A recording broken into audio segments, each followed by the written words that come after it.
көзіңді аш, оян қазақ, көтер басты, өткізбей қараңғыда бекер жасты. Жер кетті, дін нашарып, хал арам боп, қарағым енді жату жарамасты. Найза менен дүртсең де, жатырсың қазақ оянбай.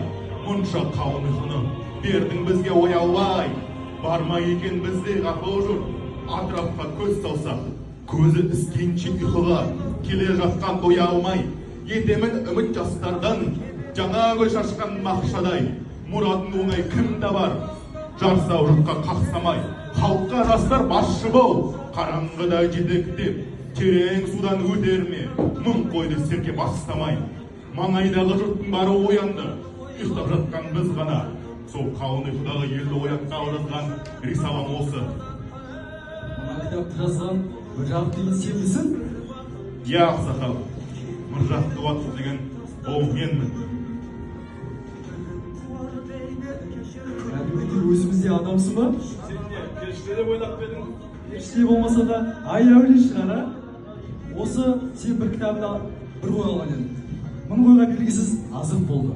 Енді осы ауыл болып ауылға мұғалім алдырды. Сен бізді ояттың.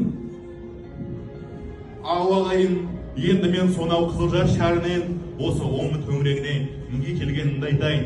Біз оққан адамдар осындай кітаптар жазамыз. Осы күнге дейін қазақтың қадиті жоқ, қадитті шығарамыз. Қаширият жасаймыз. Қайтсе көзі оттың зар азабын тартпаудың қарекетін қыламыз. Ол жұмыстар өздігінен бітпейді. Оны келіп бір бізге істеп бермейді. Патша келіп қалтамызға қаржат салмайды. Дұрыс па ақсақалдар? Дұрыс.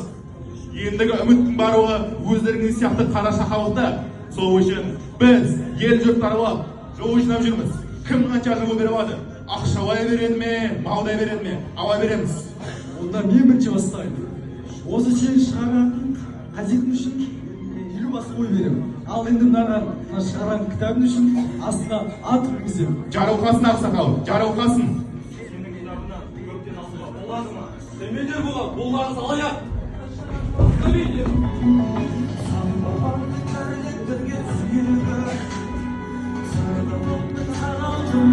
Сырды